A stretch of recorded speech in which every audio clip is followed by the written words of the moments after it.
So this is my first year at GISD, but I've been in education for 28 years. Okay, so my career has consisted of only kindergarten and first grade. I've taught first grade for about 8 years and then 20 years in kindergarten. And I just fell in love with the little kids. I love teaching reading. I love just seeing them get so excited about what they're learning. And I just stayed in early childhood. So Ms. Cato, she does a great job for us. She's amazing. She has her kids working at very high levels at all times. Her management is superb. She monitors and adjusts as she sees fit, which is huge, right? To be able to notice, hey, I need to stop right now and give them this other piece of info so they can really meet my expectation.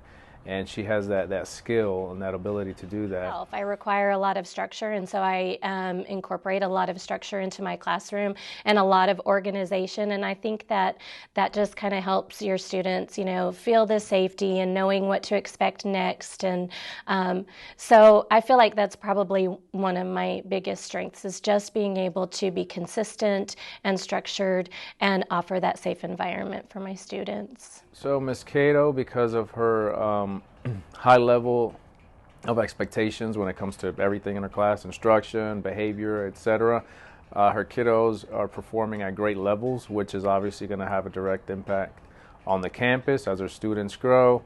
It benefits the district, and as a whole, it just benefits our kiddos who will be able to succeed in the future. So I think that my biggest strength is just being able to form those relationships, because once you have that relationship and that mutual respect between you and your students, I feel like they're willing to take risks and to, do the hard things, and it also makes the classroom a lot of fun.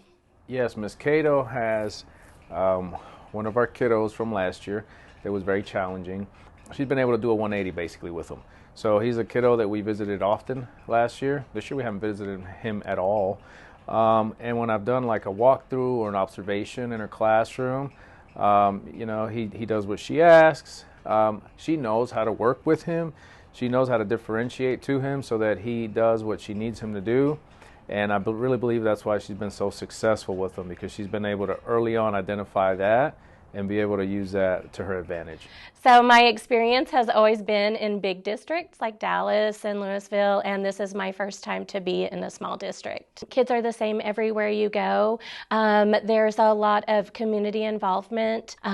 So that's probably the biggest change that I've seen, is just the community involvement. What I really love about a small district is knowing all of like the superintendent and having a personal relationship with everybody, admin, all of the staff, and my colleagues. Ms. Cato is a pleasure to work with, not just with our admin team, but our teachers and our paraprofessionals say the same thing. She's always very kind, has a smile on her face, very professional. She's always willing to help, and like I said earlier, she is the go-to person when it comes to a lot of things, instruction, classroom management. So again, we are just very, very fortunate and blessed to have her here at Edison Elementary. My whole reason for choosing education is just, I love kids. I get a lot of joy out of just watching them learn. And so I just knew, right, pretty much first thing that, teaching was going to be what I was going to be good at, because I love kids so much.